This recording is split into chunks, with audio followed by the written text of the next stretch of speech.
Hey, good morning, church. We're glad you're here. I'd like to invite you guys to stand up and let's sing.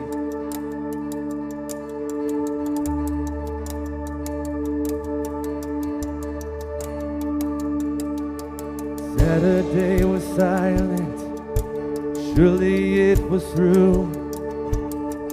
Since when has impossible ever stopped you? Friday's disappointment, Sunday's empty tomb. Since when has impossible ever stopped you? This is the sound of dry bones rattling. This is the praise make a dead man walk again.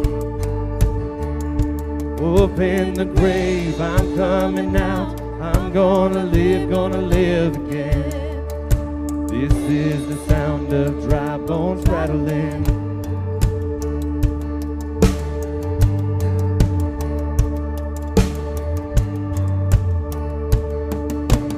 Pentecostal fire, stirring something new.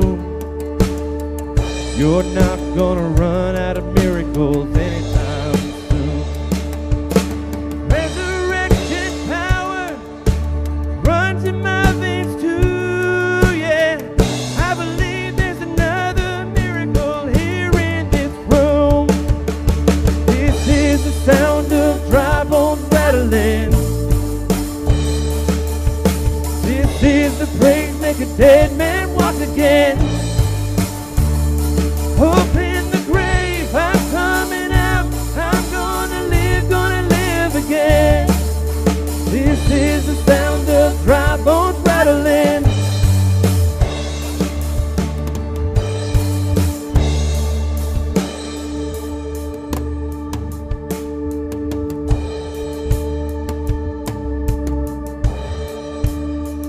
My God is able to save and deliver and heal and restore anything that he wants to.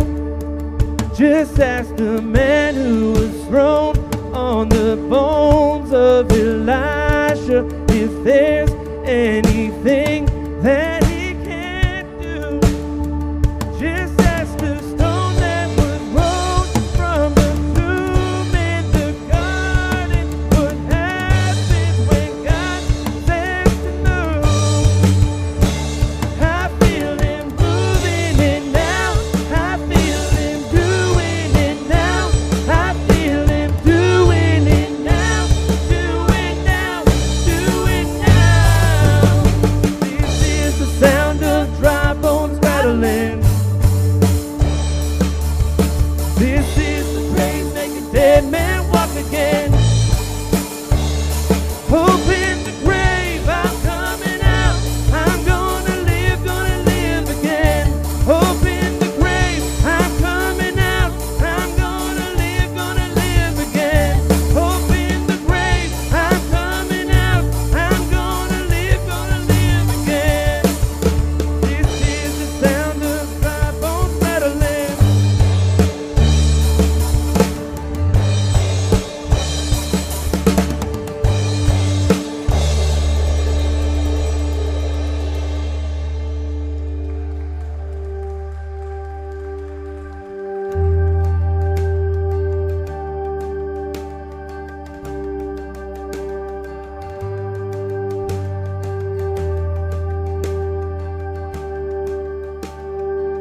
That's one of my favorite songs. Good morning, everyone.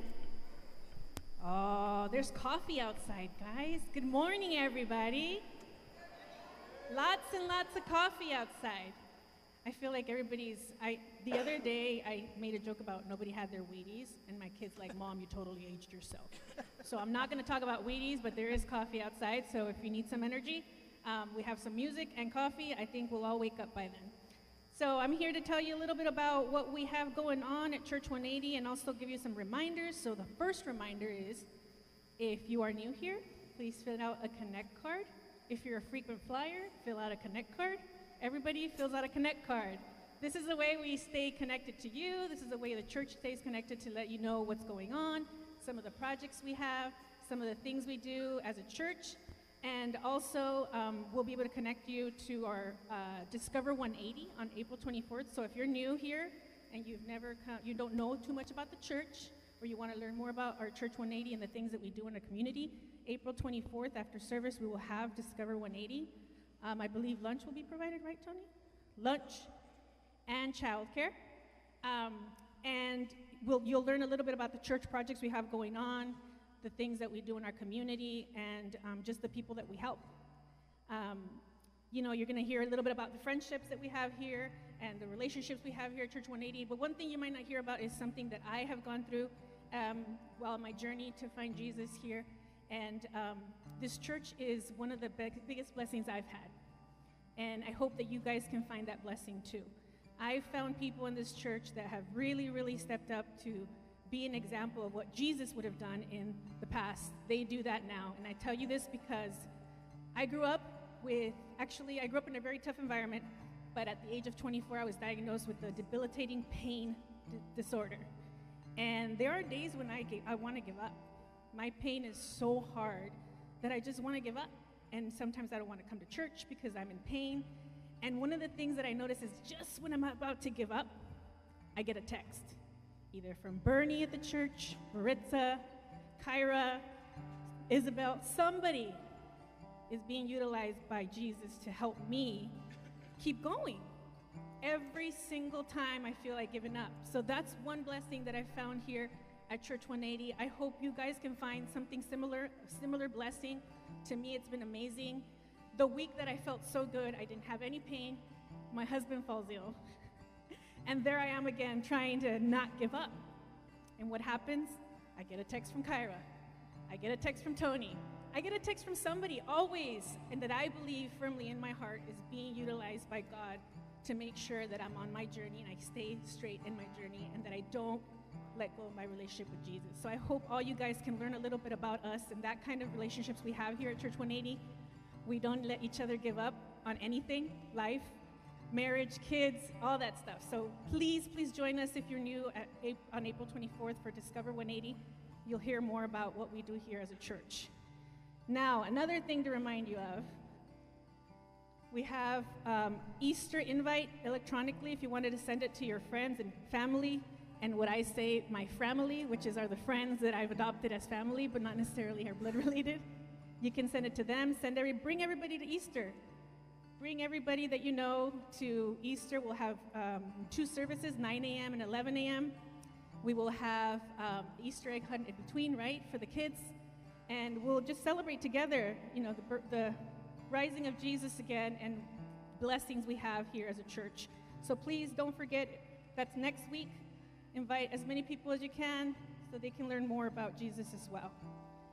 I talked a little bit about the projects that we do at Church 180. Some of them include helping families in need, homeless families that we have in our community. A lot of people don't realize that there's families. We see a lot of the homeless people outside, on the streets, but there's families out there living in cars, living in junkyards, and our church has really stepped up to help these people, and we can't do those things without your generosity. So if you have anything to help us with those projects today, we have the envelope here. We also have our website, church180sd.com/give, or snail mail. You can always send this to the P.O. box or put it in the box at the back of the gym today. So with that, I'll leave you guys for another beautiful song, and I hope you guys have a great day.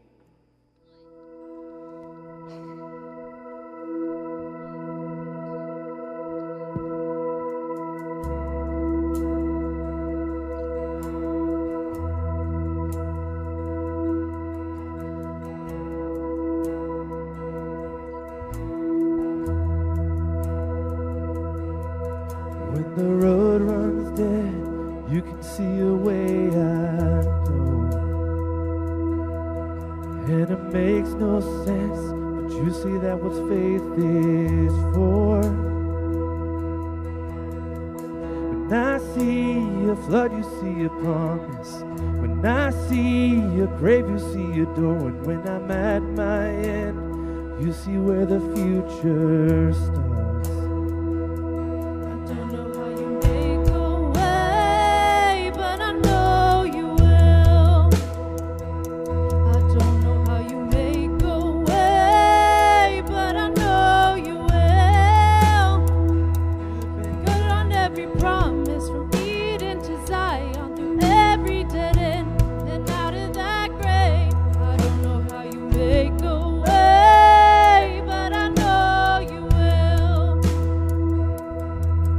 When the world's on fire, it's not like you don't have a plan. And when the earth gives way on this rock, your church will stand. Nothing has ever once surprised you. Nothing has ever made you flinch. And when it all runs out, the gates of hell don't stand a chance.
I thought I put all the money in. I went to work Monday to Friday, every Sunday. Hey, will help? Sorry, it's left out.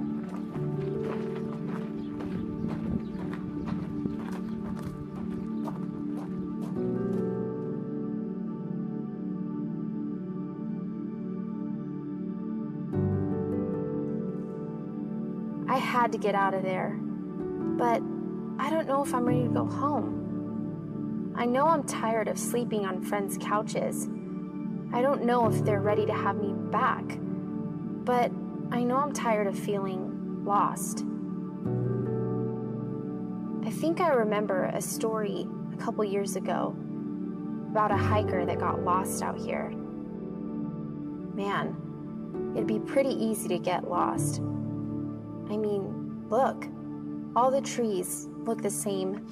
It's beautiful, but that doesn't mean it's safe. A couple miles, a couple hills, a couple wrong turns, you could end up in a world of trouble. Or, you know, something like that. A broken ankle and impaled by a plant. I didn't plan on hurting anybody. It just all kind of happened. It was little choices, here and there, then careless words that I immediately wished I could take back. Then the distance between us just kept growing. And the more distance, the easier it was to forget that my choices affected them. I don't know how to fix it. I just hope that wanting to fix it is a good enough place to start. It takes a lot to survive in the desert, but there's still some kind of unique beauty in it. If I get lost, I wonder who would notice first? Who would come to look for me? I wonder if people who get rescued are embarrassed. It takes so many emergency crews and volunteers to find someone out here. Would I be relieved or would I be ashamed? Probably both. Boy, I bet it gets dark fast out here. I bet you the sky is filled with stars way out here, especially at night. I've got to do it. I've got to go home. They need to know that I want to be home. I'll do whatever it takes.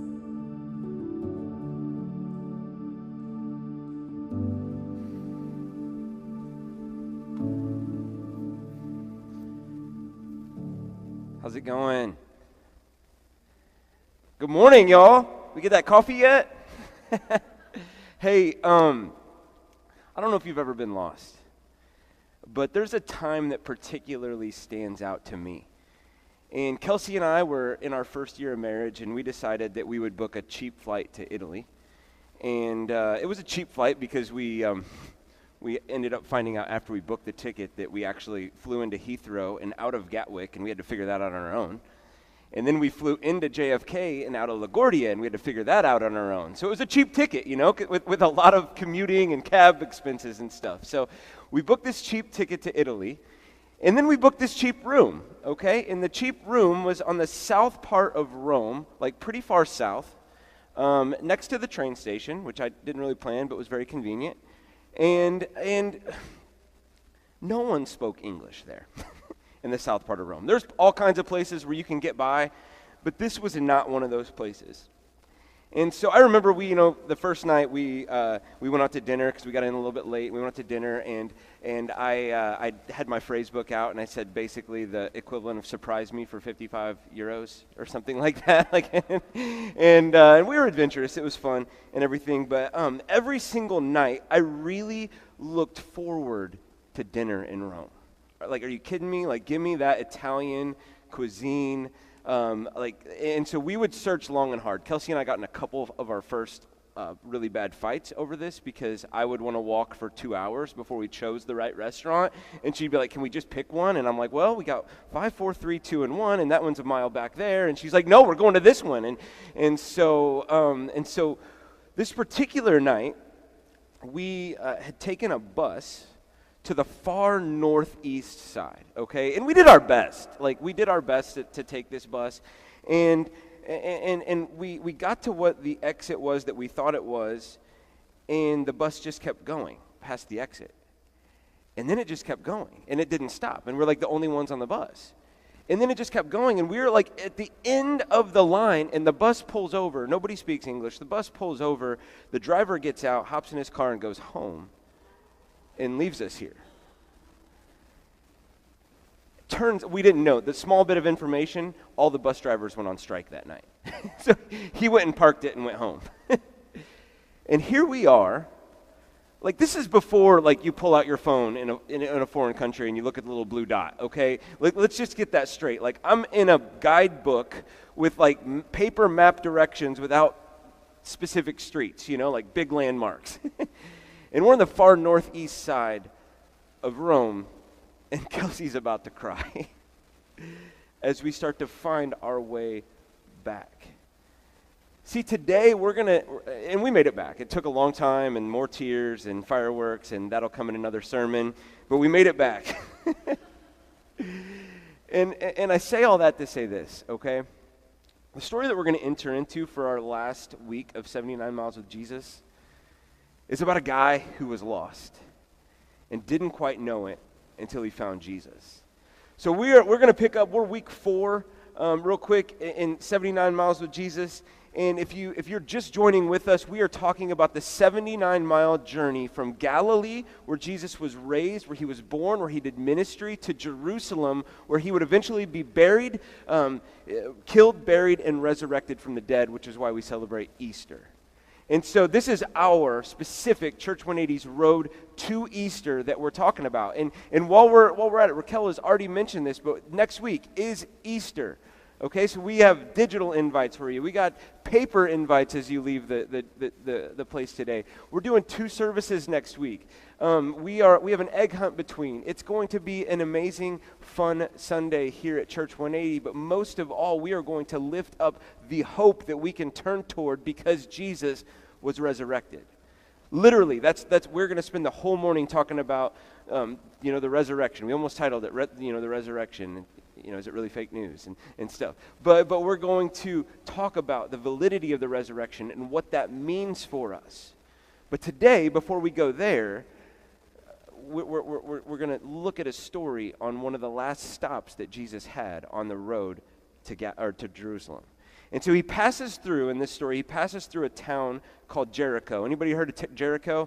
Maybe you've heard of it from music. Maybe you've heard of it from like the Sunday school story, or if you've read the Old Testament and the walls of Jericho come falling down from the trumpets and everything. But Jesus is going to be stopping in Jericho in this story. Now, in this particular day and in this particular time, Jericho is kind of a business center, okay? It's like where all the entrepreneurs are. It's where all the businesses are. It's like, the white-collar haven, for all these businesses that are going on. And a lot of that's because they had famous palm forests there, and then they had balsam groves there. And so Rome, actually, who is controlling the whole area, Rome would actually acquire much of the balsam and everything, and they would export that for, to make themselves even richer. So Jericho is this prominent space in the ancient world where Jesus would pass through. And needless to say, it's an important city. And so our story picks up in Luke chapter 19, verse 1, and it says this. It says, Jesus entered Jericho, and he was passing through. So Jesus entered Jericho, and he was just passing through. His intention wasn't to stop and be in Jericho. His intention was to pass through. But it says this. It says, a man was there by the name of Zaccheus, and he was a chief tax collector and was wealthy. See, Zaccheus, let me tell you a little bit about Zaccheus for a second, okay? Zaccheus, it says that he was a chief tax collector. And I don't know if you know all this, all the history around what that means, but literally what that means is that Zaccheus at some point would have traveled to Rome, a little bit before I traveled to Rome and got lost, but he would have traveled to Rome, and he would have gone to the city, and he would have probably sat before a council in the government, and he would have been awarded the status to become a chief tax collector, which means that he would go back to Jericho, back to his city, and he would start his own little pyramid scheme. And he would get some little tax collectors underneath him, and then they would get some little tax collectors underneath them, and all of a sudden, all these people would set up shop outside of all kinds of different places, and they would tax people based on their goods.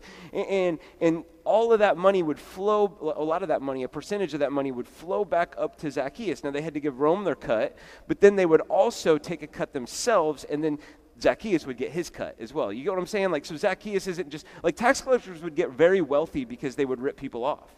It wasn't like, hey, there's a sales tax, or it's 7% or 9% or something like that. It's like, hey, what do I want? Okay, it's going to be 14% today. Next week it's like 18% or so. They would just choose what they wanted, these lucrative rates to line their pockets, and Zaccheus sat at the top. So what I'm trying to say is this. Zaccheus was rich. This dude had some money. He wasn't just like, hey, I live in a nice house. He lived in an estate. Okay, he was wealthy, sitting at the top of his pyramid scheme. It's there. And I would also say this, he would probably be well known. He would be somewhat of like a local celebrity. Not necessarily like a loved celebrity. He would probably be hated, but he would have been well known. And you need to know that as we go through this story, because it says this in verse 3. It says, he wanted to see who Jesus was, But because he was short, he couldn't see over the crowd. So he ran ahead and he climbed a sycamore fig tree to see him since Jesus was coming his way. Okay, a couple things going on, right? Like, who knows the song?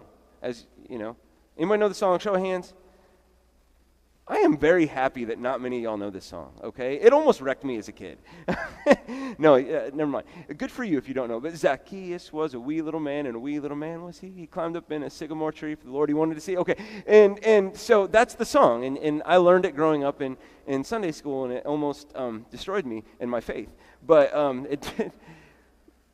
But also, too, okay, let's point out another thing, okay? Because they taught us this in New Zealand. I learned the expression wee little from that song. And then I moved to New Zealand where the word we is actually used. And they're like, wee little, and I would say that in sentences. People are like, why are you saying wee little? It's like saying little little or small small. Wee little makes absolutely no sense. And then I started to think back through my childhood this week as I was doing this, because for some reason I picked this up from my dad, but he likes to describe something and add the same word as another adjective. Like, I mean, you know what I'm saying? Like, today's hot. And I'll be talking to my dad, and he'll go, well, is it hot, or is it hot? And I'm like, it's hot. Like, come on. Like, like, is it cold? Is it big? Is it large? Like, you get what I mean? Like, where's the end? It's like we just add the same word in front of it, and it gets bigger. Like, so Zacchaeus was a wee little man. I'll leave you there. And also, let's point out something else funny about this story for a second. Because think about the attire of the day. Zacchaeus is wearing a robe. And you got a grown man climbing a tree in a robe. I mean, we're talking like this is a prominent celebrity type figure who's probably hated, grown man in a skirt, robe kind of thing, climbing a tree. He doesn't give a rip about his dignity at this point. Nothing. This is a man who wants to see Jesus. But he didn't show up first like all the other people, Like I think of like the tailgaters we're going to get to in a minute, the people that probably line the streets early and stuff. So Zacchaeus, he's busy. He's got taxes to collect and money to make. And so he shows up a little bit later and he's like, how am I going to see him? I'm short. And so he climbs this tree up high with no dignity. And it says this, verse 5 says this, when Jesus reached the spot, he looked up and said to him, Zacchaeus, come down immediately. Okay, think about this. So he says, Zacchaeus, come down immediately. Many of the people that are around probably hate Zacchaeus. And now Jesus is passing through, and Jesus looks up at Zacchaeus in this tree. I mean, I'm kind of looking way high. That's a big tree. But he looks up at Zacchaeus in the tree, and he says, Zacchaeus, get down here immediately. And I'm sure all the other people are like, oh, yeah. It's about time Jesus is going to rip into Zacchaeus for that all that money he stole from me, and how he charged 35% last week, and how he took this from, like, Jesus is going to call him on his stuff. He's going to lay into him, right? And they're all just like waiting, like cheering. And then, but you guys know how verse 5 ends. It says, he says, I must stay at your house today. So Zacchaeus came down and he welcomed him gladly. So now, I don't know if they hugged, I don't know if they fist bumped, I don't know what happened, but Zacchaeus came down from the tree, and Jesus and Zacchaeus had a moment, and Jesus is saying, hey, I gotta go to your house today. Think about this for a second, y'all. Think about this. Most of these other people loved Jesus. They did the American equivalent of a tailgater to get there. They set up their little charcoal barbecue a little bit early, threw some brats on, right? Got into the cooler, hung out. Jesus is coming through. Jesus is coming through. Jesus is coming through. And they're probably dying to, the equivalent of their day, taking a selfie with Jesus and put it on their Instagram and hang out. You know what I mean? And now he comes and looks at this evil, despicable person in their eyes, and he says, get down here immediately. I got to go to your house today. These people, no. Jesus isn't going to hang out with this guy, right?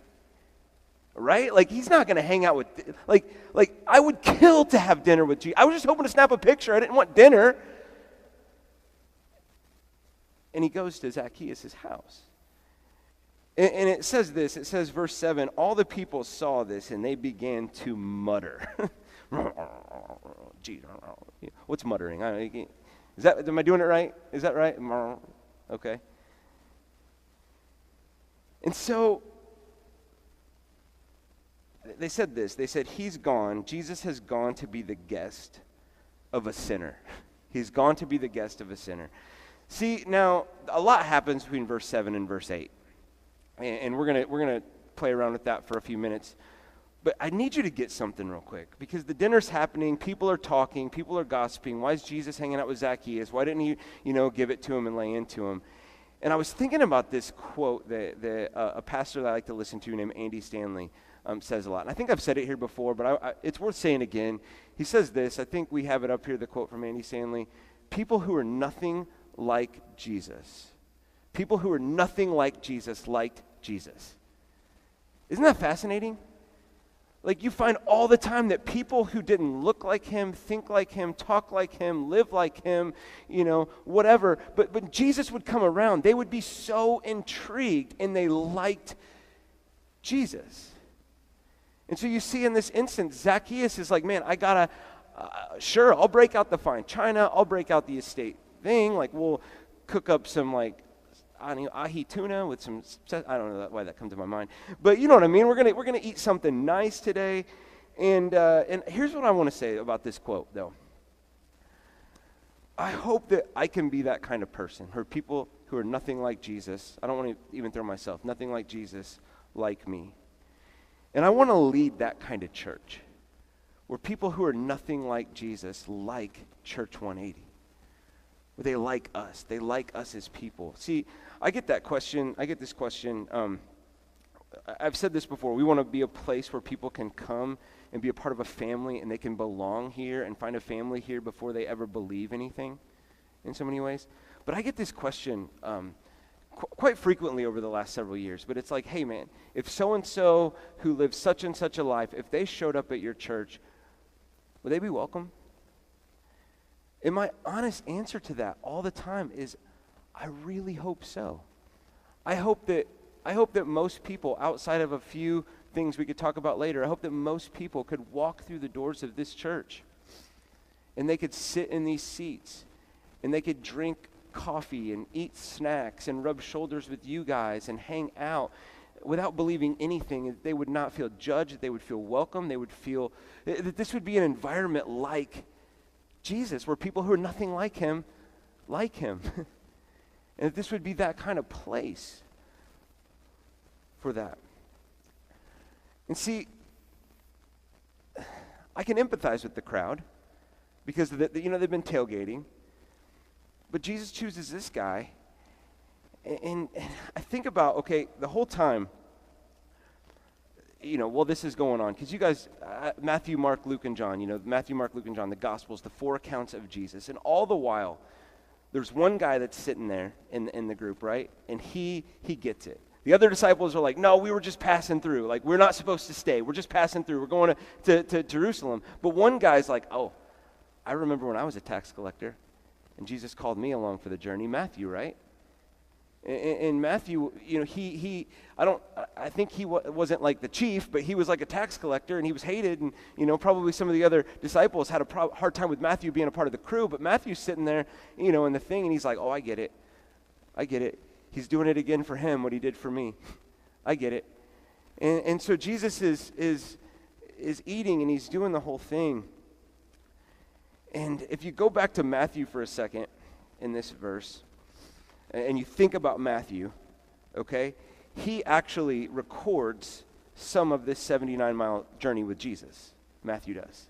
He records some of the same stories that Luke does, that we have here when we're in Luke chapter 19. But one story that I found very interesting this week that he left out, and it isn't a part of his, is this story of Zaccheus. It's only recorded in Luke. But around the same place of the journey, I can't say exact. I'm going to suspect it's maybe exact, but I like, once again, don't hear from Tony like, oh, Matthew wrote this story in relation to Zaccheus. I wonder if he did, okay? But Matthew, around the same place in the journey, maybe somewhere around Jericho, thinking about that in mind, of this 79-mile journey, Matthew writes a different story. He writes a parable, okay? And I think this parable If it's not speaking into Zaccheus, it's at least relevant in the story. Okay, so we're going to be in Matthew 20 for a second, and this is what Matthew writes somewhere near the journey. He says, "For the kingdom of heaven is like a landowner who went out early in the morning to hire workers for his vineyard. And he agreed to pay them a denarius for the day and sent them into his vineyard." So this is a story where Jesus is telling a parable. He's saying, this is what my kingdom, this is what my economy, this is the way I see things working. This is what it's like. It's like this story. It's like a story of a man, a landowner who went out early in the morning to hire workers for his vineyard, and he agreed to pay them a denarius for the day and sent them into his vineyard. And so this would be common. This would be like, a guy would have a vineyard, for his wine and everything, and he would go out early in the morning and he would find people to go labor in the vineyard. And so this is a common story that people just would have connected with and agreed with. And so it says this, about 9 in the morning, he went out and he saw others standing in the marketplace doing nothing. And he told them, "You also go and work in my vineyard, and I will pay you whatever is right." And so they went. Now, you guys are starting to get this. Like a lot of you guys have heard this story before. And if you have heard this story before, it should bother you. It bothers me a little bit. I'll be honest with you, but it should bother you a little bit. And you're going to see why, because there's a plot twist that's coming in this story. So at 9 o'clock, he goes and he gets some more of the workers. And then it says he went out again about noon, and about 3 in the afternoon, and he did the same thing. You get where this is going. This is Jesus using an extreme example to prove a spiritually true point. And then it says this, verse 6, about 5 in the afternoon, he went out and he found still others standing around, and he asked them, "Why have you been standing here all day long doing nothing?" Why, it's 5 p.m. Workday ends at 6. What y'all doing still doing nothing, hanging out in the parking lot? You get it? In verse 7 it says, "Because no one has hired us," they answered. So he said to them, "You also go and work in my vineyard." And so when evening came, the owner of the vineyard said to the foreman, "Call the workers and pay them their wages, beginning with the last ones hired and going on to the first." See, and I think about this for a second, okay? And I don't know if you know where this is going, but this is going to be a metaphor for following Jesus over the course of your life. And I think for me personally, I was reflecting this week. I don't know where you're at, because I think that we should all find ourselves in the story. I don't know. Some of y'all were in the 6 a.m. crowd. That means that you started following Jesus at a very young age. And you followed him faithfully. I think about, you two up front. You guys, Noah, Melissa, y'all are in part of the 6 a.m. crowd, and I hope that you stay in the vineyard your whole life. I think I'm part of the 9 a.m. crowd, y'all.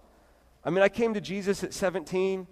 A little bit later in the day, maybe I'm like the 8:30 a.m. crowd, like if I snuck in, side gate or something, I don't know.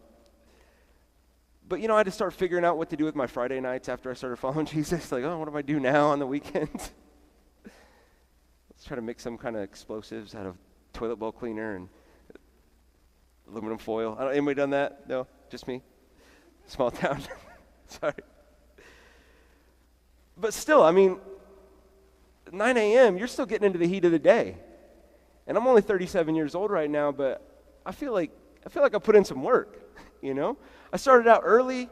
I remember when I was 17 and just started following Jesus, I was passionate, on fire, and I bought this shirt that said, "Don't go to hell." Very misguided. I don't know why. And I thought that, that I was showing my convictions and passion for Jesus by wearing it like an idiot. And I wore the thing. That was dumb.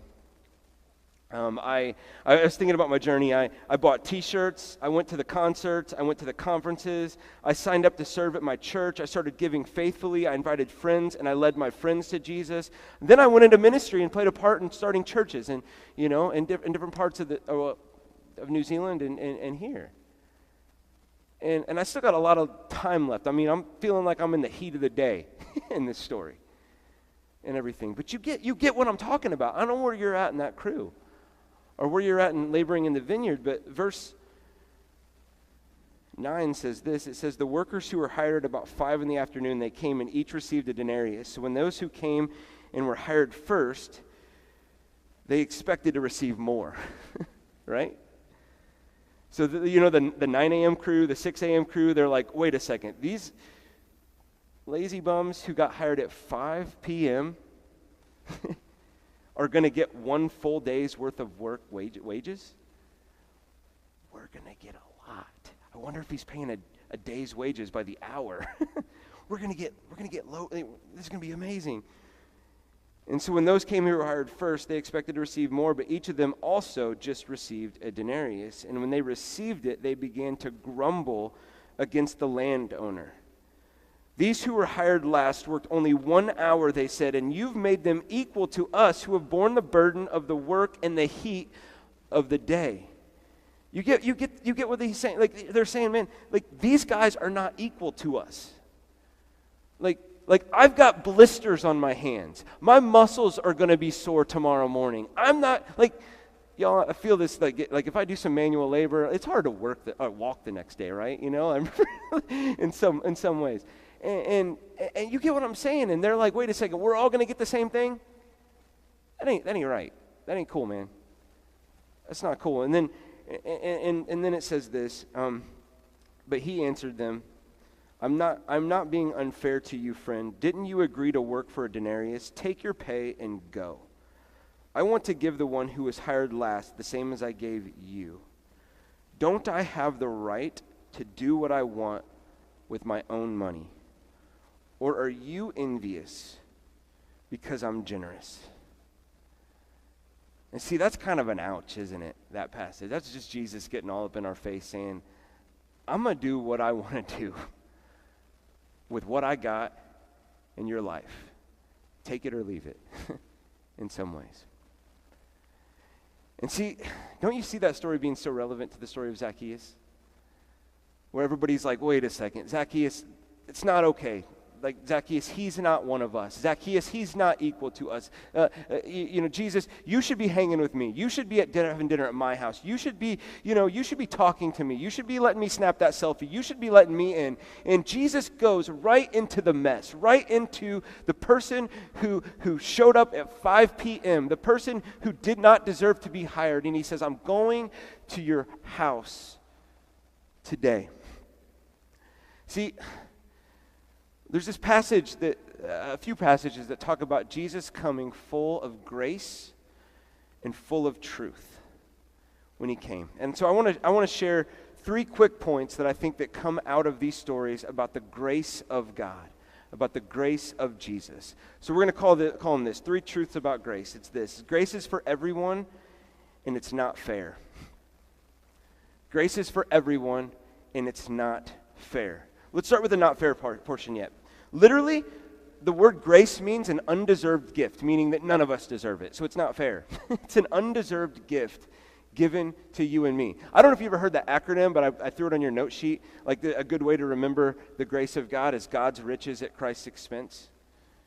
GRACE, God's riches at Christ's expense, meaning you get to be forgiven, you get to be clean, you get to have your record set straight, you get to stand before the living God fine and justified because Jesus went and died on a cross, like we're going to talk about last week. That is grace. It's an undeserved gift. You don't deserve it, I don't deserve it, no one deserves it, but we get it for free if we accept Jesus. And so it's an undeserved gift. It's for everyone, and it's not fair. It's just not. And that story highlights that. There's going to be people who show up at 6 a.m. to work in the church, to work for Jesus. There's going to be people who show up at 9, and there's going to be people who show up at 5:59. It's for everyone, and it's not fair. That's the first thing in this. See, I want to say a couple other things. Everyone that you've ever looked at is a person that Jesus died for. Jesus wasn't wishy-washy. He was full of grace and truth. He wasn't trying to get people to like him like we do sometimes or like I do. He called sin what it was, but he came and loved the sinner all along. Grace is for everyone. I was thinking about this week, and there's this book that I've read recently, and it's been very challenging, the end portion. But it's called A Fire in My Bones, and it's a book about the biography of Eugene Peterson, who wrote the Message version of the Bible. And Eugene, at some point, when he was pastoring this congregation in in Pennsylvania at the time, he gives this quote about the church that he's pastoring, and I thought, man, this is so good. This is so good, and I feel the same thing. It says this: I began to understand my congregation as a gathering of people that requires a context as large as the Bible itself if we are to deal with all the ambiguities of life and the actual circumstances in which people live them. For me, my congregation would become a work in progress, a novel in which everyone and everything is connected in a salvation story in which Jesus has the last word, no reductions to stereotype. That's beautiful, y'all. That is saying to deal with the complexity of our lives and when we enter the workforce and what goes on in our lives, what we believe, the things that we accept, all these things, it would take something as large as a Bible to deal with the ambiguity of that. But that we're all living out our salvation story in which Jesus has the final word. And that's the only word that matters. It's not our word, it's not my word, it's not your word, it's only Jesus' word that matters. See, his grace is for everyone, and it's not fair. I really, truly believe that some churchy people are going to be very ticked someday to see who Jesus has in heaven and who doesn't make it. That's a hard thing to say, right? But I think it's true. And number 2 is this, that grace is invitational. It's invitational. Let's go back to Zaccheus for a second. It's invitational. See, I don't know what happened between verse 7 and 8. We don't know. Like, there's a lot of, like, the whole dinner party takes place before 7 and 8. All I know is I want to be at the dinner party. Like I've shared with you guys before. Like, I love a lot of different types of meals. Like, I love to, give me some barbecue off the smoker. That's great. But I'm going to be honest with you. I love some fine dining. I don't know if you've ever done some, like, fine dining experiences, but it's fun. And everything. I'm guessing that Zach's house had some fine dining that day with Jesus. I mean, they busted open the crab legs, the prime rib. They got it together. They probably had good sauces, like a red wine reduction or something. and so they're having this meal, and a lot happens there. But because what happens in verse 8. I'm guessing that Jesus had a conversation with Zach at the time, with Zaccheus. And I'm guessing that the conversation happened a little bit something like this. It was like, hey man, I know you've got a good thing going on. I know I know that you think you have a good thing going on. I know that you have the house on the hill, the mansion on the hill. I know that you have everything that you could ever want. But let me tell you about a better story. Let me tell you about a bigger story. Hey Zach, what if you gave it all up? Zach, what if you gave it all up and you started following me? Zach, what if your life looked different? What if you went to bed at night and you had peace? What if you actually had that joy that you know could exist? See, I think Jesus had a what if conversation with Zach over dinner. I think he did. And see, that's, for those of you guys that are laboring in the field right now, that's what we're asking you to have when it comes to Easter. Because there are people that are in your orbit, there are people that are in your life, there are people that you rub shoulder to shoulder with that don't know they're lost. They don't know they're on the far northeast corner of Rome just trying to look for a fun restaurant. When they could have peace that doesn't make sense, joy that doesn't make sense, life and life to the fullest. That's why we give you those paper invite cards and the digital invite cards, is because we say, man, what if you entered into a what if conversation? And what would that do for the people in your life to come face to face with? Nothing special about Church 180. We just hope that this is a place where Jesus moves. This is a place where we hope that people come and they feel like it's a place where they belong and a place where they can actually encounter the living God right here. See, I'm thinking Jesus had this what-if conversation with Zach because check out verse 8. Sometime during dinner, it says, but Zaccheus stood up and he said to the Lord, Look, Lord, here now I give half of my possessions to the poor. So he's giving half of it away right now at dinner. And if I've cheated anybody, which he has, he's cheated people, and if I've cheated anybody out of anything, I'll pay back 4 times the amount. I mean, Jesus had a killer what-if conversation, right? When you say, like, Jesus, like, you know, like Zach, you know, on the estates, like, okay, I'll give it all away. I'll just give it all away. I'll give it back because you have shown me a better way. You've shown me a better story. This is more compelling than going out and just making a bunch of money. It is. And so he throws it all on the table, which leads me to the last thing is that grace is not just for everyone and not fair. It's not just invitational, but grace is transformational. It is. Grace is transformational. See, in one meal with Jesus, over a what-if conversation, Zaccheus changes the entire course of his life. And everything is different as a result of that encounter. And see, I think it's the same thing. Whenever you and I get grace, when we get that it's God's riches at Christ's expense, when we get it's for everyone and it's not fair, it does something to us. Sometimes it's like Zach, where everything changes like crazy, but usually it's like incrementally, like that grace floods into our life and starts to make us look differently. I'm reading a book right now that I'm not going to shut up about. I'm going to keep, like, literally you need to pick it up tomorrow and you need to read it. It's called How We Love Matters by Albert Tate. How We Love Matters by Albert Tate. It's an incredible book.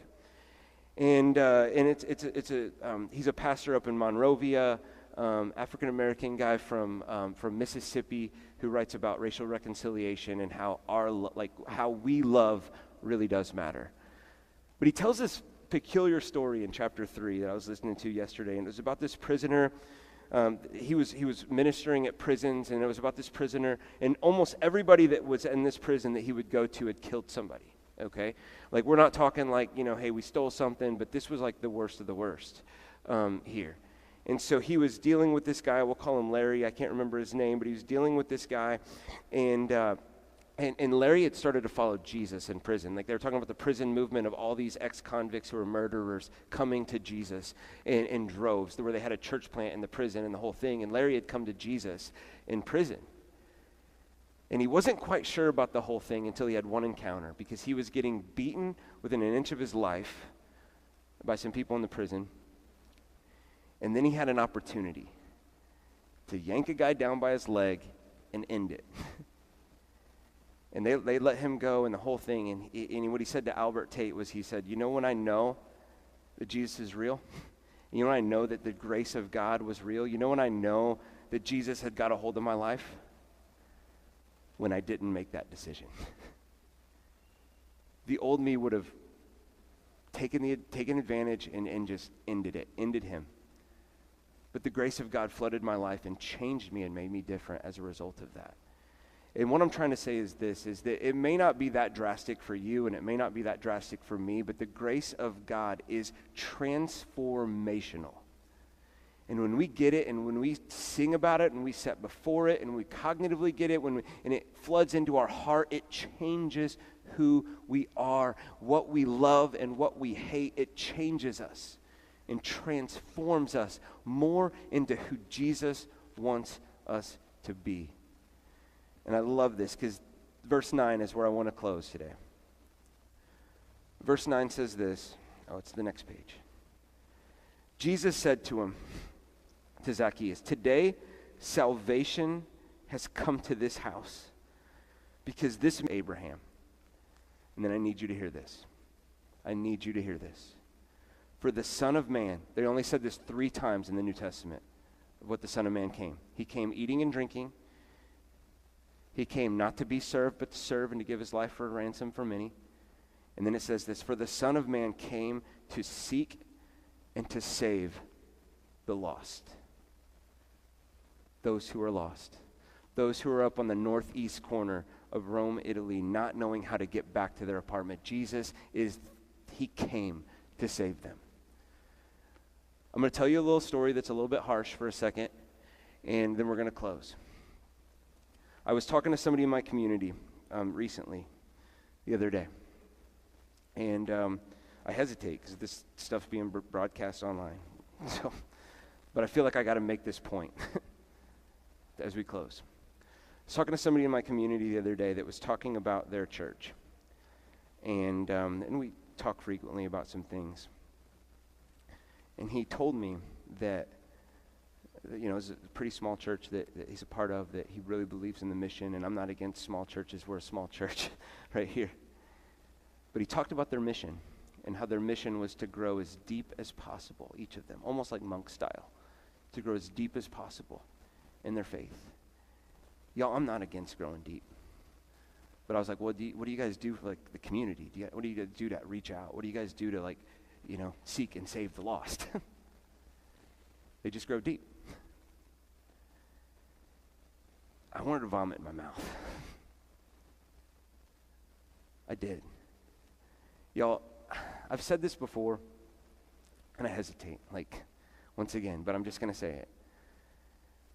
Honestly, I think the deepest that you could go in your faith is when you look like Jesus. And when you look like Jesus, you seek and you save the lost. You eat dinner with Zaccheus. You go to places that people would judge in some ways. You don't want to be stained by the world, and you don't want to be in the world and of, or whatever. You know what I'm trying to say. Y'all, it's Easter next week. I mean, this is literally, it's the Creaster season, Christmas and Easter. This is the time that people come out of the woodwork to come to church. You know what I mean? This is the perfect chance for you to say, hey, come and see an environment that we believe Jesus is moving in. And guys, don't hear me we're not going to be this watered down, whatever kind of church. We just do whatever. You know what I mean? We're going to teach the Bible hard, and we're going to teach hard things. We're going to go deep into it. We're going to have deep Bible studies over the course of our church. But if you think a deep Bible study is where it's at, look no further than the life of Jesus. Please. Because he came to seek and to save the lost. And I don't know about you, but every time that I have journeyed with somebody far from God in my life, it has brought me closer to Jesus and made me study and grow deeper in my faith than any other time. It just had, because they have questions that I don't know answers to. I'm the pastor. I'm not going to look them up. You know what I'm saying? And so may we be a church on this journey. Man, you guys can come up. Sorry, I should have called you up earlier. But may we be a church that seeks and saves the lost. May we be a church, guys, where we have the 6 a.m. crew, we have the 9 a.m. crew, we have the 12 a.m. crew, or 12 p.m. crew, and all the other crews. May we be a church that welcomes the 559ers, please. May we be that church. May we not say this is unfair. May we not mutter like all these people, but may we just throw the doors open wide and say, welcome. You belong. We love you. May we be that kind of place. Hey, we're going to do communion, which reminds us of all that stuff. So on the tables is the cracker and the juice. The cracker just symbolizes the body of Jesus that was broken for our forgiveness and grace. The juice just represents the blood of Jesus that was poured out for our forgiveness.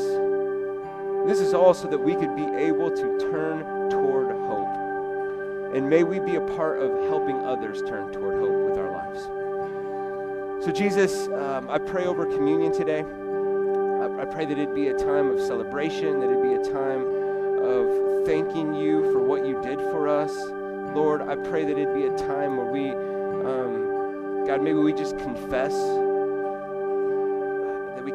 maybe the wrongs in our lives that we know that are wrong right now, that we would confess the times in our lives that we forget it, that we would confess the times where we get off track on our mission with you, Lord. But Lord, we just thank you. We thank you that for your death, we thank you for your burial, and we thank you as we will celebrate next week and every day, honestly, Lord, your resurrection, showing that you have the power over life and death. And it's in your name we pray, Jesus. Amen.